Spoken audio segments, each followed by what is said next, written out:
Jesús vino a un pueblo totalmente religioso, vivía en oración en el templo haciendo sacrificio, pero vino a un pueblo que solamente de boca lo adoraba, pero en su corazón estaba muy apartado de Dios.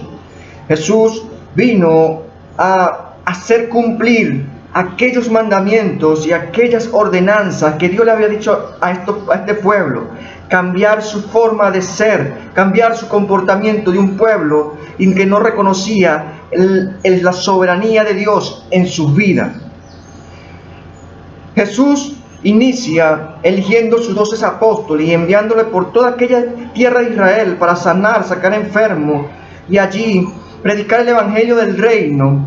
Jesús entraba a las aldeas, a la sinagoga y predicaba y enseñaba y sanaba enfermos y sacaba toda clase de demonios y curaba toda clase de dolencias. Al momento de que Jesús ya lo seguía una gran multitud, lo reúne allí en un monte y le empieza a hablar mandamientos y le empieza a aclarar totalmente lo que Dios piensa sobre el comportamiento que debe el ser humano caminar. Por eso es que más tarde, el momento de ser entregado, cuando Judas sale de esa cena y está en su corazón el entregar a Jesús, Jesús le dice a sus discípulos un discurso. Recordemos que este discurso del Sermón del Monte, él termina diciendo que es necesario que el ser humano dé fruto, así como al principio, cuando Adán y Eva estuvieron allí en el jardín del Edén, Dios pensaba y quería que el ser humano, esta primera pareja, los primeros padres, fueran y comieran del fruto de la vida y dieran frutos buenos, crecieran, dieran fruto y se multiplicaran como una semilla buena. Así Dios quiere para ti y para mí, que nosotros crezcamos, demos frutos y nos multipliquemos en una semilla buena en la sociedad, en un mundo corrompido, lleno de maldad, lleno de corrupción. Nosotros no podemos ser algo más que ese mundo, sino que la sal y la luz que alumbre a un nuevo comportamiento, un cambio de la sociedad allí en un mundo corrompido. Ahora Jesús en esa multitud lo primero que le dice es que tienen que dar frutos de arrepentimiento genuino. Esto simplemente se refiere a que tú y yo fuimos llamados para poder ser la diferencia en la sociedad, no tanto en lo económico, sino en tu comportamiento sobre los demás familias de la tierra. Nosotros somos la sal de la tierra, la luz del mundo. Dios nos dio un código de comportamiento que Dios requiere que tú y yo lo pongamos como totalmente en práctica en tu vida. Sea un fruto, no como un mandamiento forzado y obligado, sino como un fruto de saber de que el Espíritu Santo mora en ti y que esos mandamientos ya no están en piedra, sino están totalmente en tu corazón. Ahora, Dios requiere de ti que para ser glorificado, dice Jesús en Juan 15, que el Padre glorificado cuando tú y yo llevemos muchos frutos y frutos buenos. Ahora, Jesús nos empieza a hablar que Él es la vid y nuestro Padre Celestial es el viñador, es el sembrador. Y Él es la vid y nosotros somos las ramas, los pámpanos, y debemos dar frutos. Recordemos que Él empieza al inicio su predicación poniendo como ejemplo en casi todo el evangelio, en todo su ministerio, el ejemplo que nosotros somos como una planta, una semilla sembrada en tierra, que debemos crecer, que debemos dar frutos y que debemos multiplicarnos como buena semilla allí en la tierra, allí en el mundo, en un mundo corrompido. Pero si tú y yo somos una semilla mala, ¿de qué vale multiplicarnos si somos parte de ese mundo? Jesús nos envía y nos dice que no somos parte de este mundo y no podemos ser iguales que el mundo. Ahora Jesús empieza a hablar y decirnos que si esa rama, si ese pámpano no lleva fruto, será cortado y echado allí al fuego. Nos habla que el Padre Celestial, si ese árbol que no somos nosotros, no nos damos un fruto bueno, el Padre Celestial lo cortará y echado al fuego. Ahora, Jesús nos dice que para poder dar frutos buenos con un pámpano, tenemos que estar totalmente unidos a Él, que es la vid. Porque de nada podremos hacer, no podemos dar frutos si no estamos conectados con Él. Y Él dice que todo aquel que da fruto es agradable a Dios, agrada al Padre.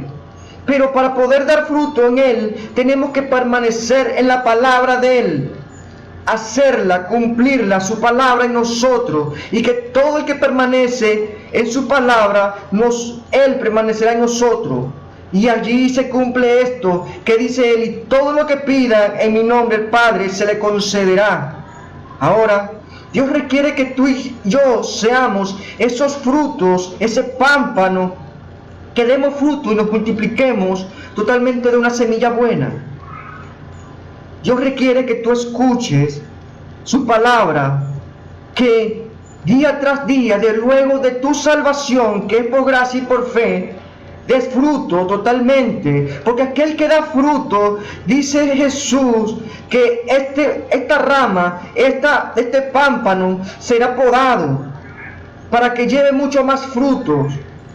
Ahora, Dios es muy claro en su palabra, y en cada versículo, en cada palabra de Jesús, acaba y termina diciendo que todo aquel árbol y toda aquella planta que no dé frutos buenos, como la cizaña, será atada y lanzada allí al fuego eterno. Ahora, Dios quiere para ti y para mí que escuchemos sus palabras y caminemos en sus mandamientos. Y Él habló a sus discípulos estas últimas palabras. Le dijo: y este es un nuevo mandamiento: ámense unos a los otros como yo los he amado, para que sepan, donde los vean, que ustedes son mis discípulos. Dios quiere que tú y yo demos frutos buenos, que allí donde vives, allí en tu trabajo, allí en tu iglesia, allí en tu hogar, sepan que tú eres un seguidor de Dios primero, porque pones totalmente los frutos agradables a Dios, y esto traerá nuevos creyentes que se convertirán en discípulos. Recordemos que Dios no quiere para ti ni para mí que nos quedemos como creyentes. Dios no nos dijo nunca: vayan y hagan creyentes a las naciones. Dios le dijo: vayan y hagan discípulos, y todo discípulo copia la imagen de su maestro, Jesús de Nazaret. Dios quiere que tú y yo seamos discípulos, y sus discípulos escuchan y hacen su palabra, aman su palabra. ¿Quién es el que ama a Jesús? El que escucha y hace la palabra de Jesús. Él permanece en nosotros y nosotros nos permanecemos en Él. Así como Él permanece en el Padre, así Jesús nos dice: si me aman, hagan mis mandamientos. Así como mi Padre me ama, porque yo hice su mandamiento, así yo los llamo que me amen y que cumplan mis mandamientos y que caminen en mi camino. En este pasaje anterior le dice: yo soy el camino, la verdad y la vida. Pero ¿cuál es el camino y cuál es la verdad y cuál es la vida? Porque si tú recibiste a Jesús y clamas a alguien, a Jesús, tienes que conocerlo. Tú no puedes clamar a alguien, como dice Pablo: nadie clama a alguien sin conocer a ese a quien clama. Y nadie puede predicar a alguien que no conoce sus enseñanzas. Si eres verdadero salvo, si somos salvos en Jesús, nuestro espíritu, nuestras vidas deben estar totalmente encaminadas en su camino y en su verdad. Y la verdad es su palabra absoluta. Él vino a darnos la vida y vida en abundancia. Es el camino, la verdad y la vida. La vida es que te conozcan a ti, el Padre Celestial, y toda su palabra y todo su carácter, para que puedas caminar y tener la salvación. Creyendo en Jesús, tienes la salvación. Ahora, Dios quiere darte vida y vida en abundancia. Recordemos esta pecadora, esa mujer que traían los fariseos como adúltera. Allí la querían apedrear, pero Jesús diciéndole a la pecadora, diciéndole a los que estaban allí, a la adúltera y a los que estaban allí, le dijo: el que esté libre de pecado, que lance la primera piedra. Pero sabemos que todos somos pecadores y nadie lanzó la primera piedra. Pero Jesús, viéndola al momento de quedar solas y sus acusadores se dispersaron, la levantó y le dijo: ¿dónde están tus acusadores? Y ella dijo: no están, todos se fueron. Y Jesús le dijo: como ellos no te condenan, yo tampoco te condeno. Ve y no peques más. Jesús, por su sangre en la cruz, Él nos perdonó toda clase de pecados, para que demos frutos buenos. El agradecimiento que tú y yo debemos tener en nuestros corazones es caminar en su palabra, vivir en su palabra, comer de Él, comer de su cuerpo y de su sangre, que es la palabra que da vida y te limpia. Porque aquí en este versículo Jesús les dijo: ya ustedes son limpios por la palabra que han escuchado. La palabra de Jesús, sus evangelios, Marcos, Lucas, Mateo, Juan, es su palabra viva. Escúchala, ella te limpiará y te dará vida. Ahora, esta pecadora, la adúltera, fue perdonada de todos sus pecados, pero Jesús les dijo: no peques más, porque puede venir algo peor sobre tu vida. Dios no quiere que el castigo de ese mundo pecador, del pago del pecado, que es la muerte, venga sobre nosotros. Dios es amor. Dios es amor. Dios es amor. Pero por eso es que te dice esto. Aún mucho en el mundo no lo entienden, y el mundo de los cristianos no entiende que Jesús puso todos sus ejemplos para que tú y yo no caigamos en la esclavitud del pecado que estabas antes sumido, antes de venir a Él. Dios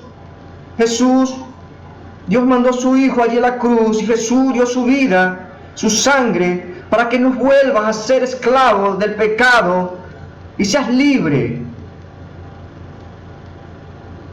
Meditemos, reflexionemos.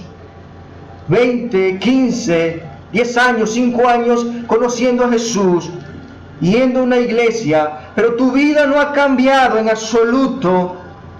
Debes reflexionar sobre tu salvación y sobre el caminar en el camino de Jesús. No es fácil, dijo Jesús, Él no nos engañó.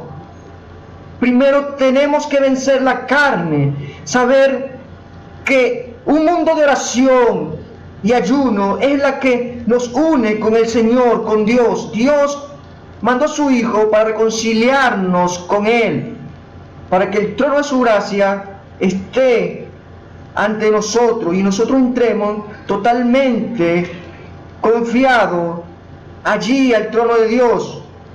Pero Dios quiere que tú te comprometas hoy genuinamente, de corazón, de llevar una vida de oración, de la lectura de la palabra y de esa consagración a Dios. Dios necesita a un hijo, y tú eres su hijo.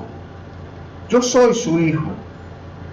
Y si somos sus hijos, queremos estar con nuestro Padre. Y la única forma de estar con nuestro Padre no son por tus obras, No es por lo que tú puedas hacer, la obra de caridad, no es lo que tú puedas hacer, prender una vela, sino Él quiere que tú te acerques totalmente allí, confiado, en oración, en una entrega de corazón, perdonando allí toda clase de pecado a aquel que te ha ofendido, sacando toda aquella clase de fornicación y obra de la carne que te aleja de Dios. Pablo dijo que lo que nos aleja de Dios son las obras de la carne, el pecado que seguimos practicando. Dios quiere que tú, que eres su hijo, que yo, que sea su hijo, nos acerquemos continuamente, diariamente, y comamos de Jesús diariamente, de su palabra, para que posteriormente no seamos como ese pámpano que no da fruto y echado al fuego eterno y se pierda. Dios quiere que tenga vida eterna. Y la vida eterna no hay otro camino sino Jesús. Que no te engañen en este mundo de apostasía pensando que existe otro camino de desviación y fácil que te dice que si tú sigues en tus pecados no morirás. Recordemos que fue la palabra de la serpiente allí antigua, con los primeros padres. Recordemos que eso le dijeron a Jesús: ¿qué condenación tenemos nosotros si somos hijos de Abraham?